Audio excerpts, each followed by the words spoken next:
Hello, welcome to episode 15 on project locost-mx5. It's another glorious day. You probably can't see the rain, but it's very windy. But there we go. Right then, so I can carry on today in the work on the back end here. So I've taken the bottom arm off this side, as you can see, and I'll show you what I'm going to do to it. Right, just grab a bolt. Right, so these are the bolts that I've got for the back with the shaft bit to go over them. And the problem that I have is the bottom of the shock sits in here, and then there's a bolt hole size place there for the bolt to go in, as you can see, through the bottom of the shock. It's filthy in no time. Anyway, so the bolt basically needs to sit like this through there. But the problem is, when these are new, inside here there's a captive nut, but that's broken off. So because these are stainless, rather than welding the stainless to this, I'm just going to just cut this open just enough for me to be able to get a spanner in there onto the nut, just to tighten that bottom bolt. I need to do that on this side and on the far side too.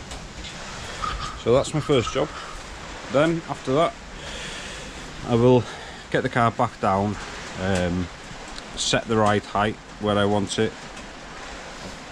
These don't really go up more than this, but we'll see once it's settled.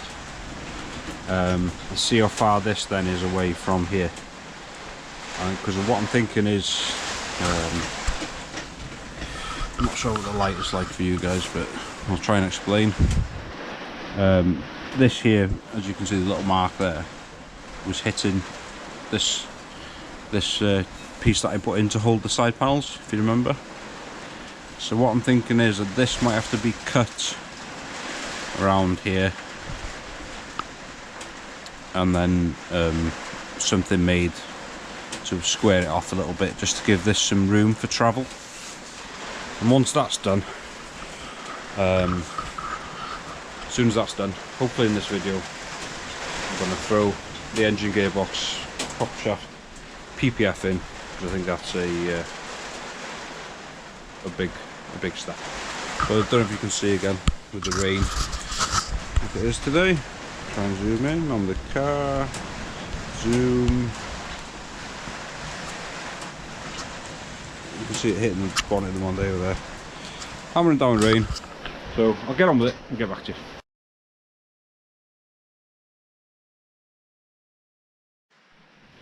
Right, so I've enlarged that hole a little bit, just so the spanner will fit down just enough to get onto the nut there. So not taking much strength out of this back bit at all. So I'll get this fitted onto the car and do the other side the same, and then we'll have it back on its wheels.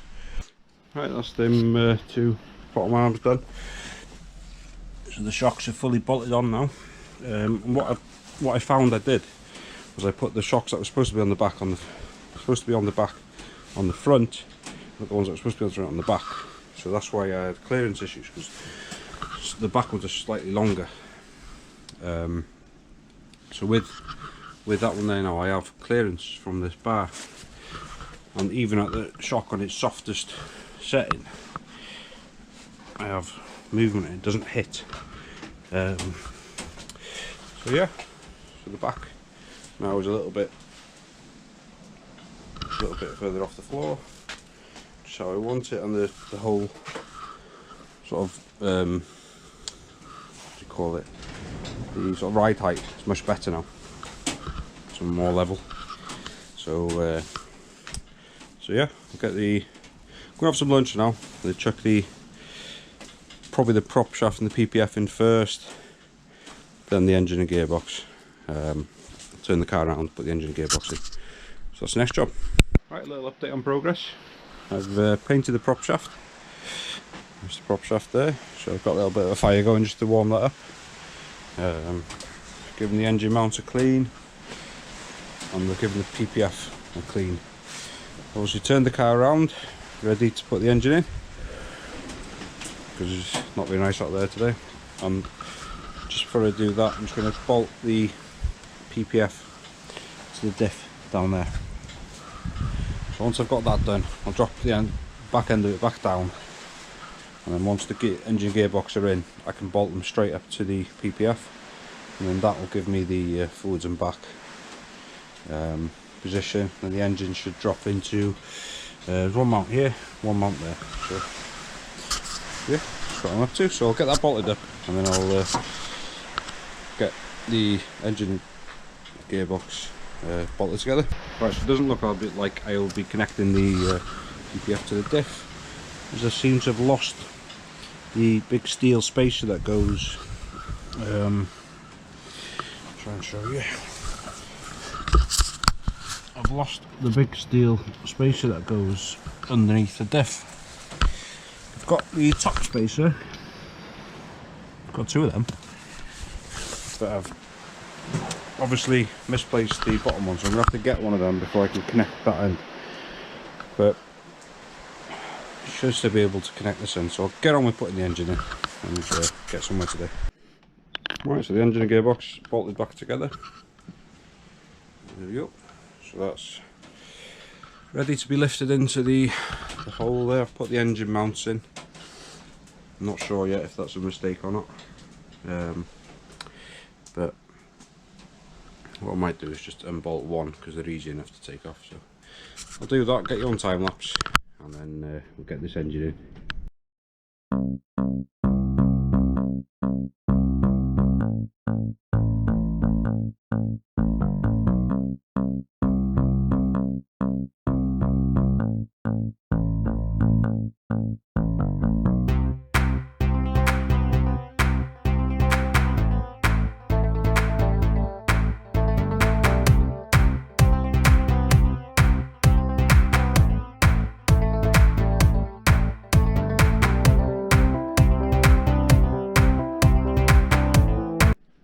Right, so as you've seen, it was a bit of a struggle, but it's in. The engine is in. Still hanging on that for a minute. I'm going to get a couple of bolts in the engine mount on that side. So yeah, that's how it sits. So PPF isn't connected yet, but next time I'm here, I'll bolt the PPF up there. And just double check the engine mounts. But it's getting late, still raining, so I'm going to end this one here. So if you've enjoyed this episode, please give me a like and a thumbs up, because they really help with the views, and things are starting to go really well for the channel recently. Loads of new subscribers, which I'm super grateful for. It's nice to know that coming to the shed on a windy, rainy day is making someone happy. So yeah, so there we go. Thanks for watching. See you next time.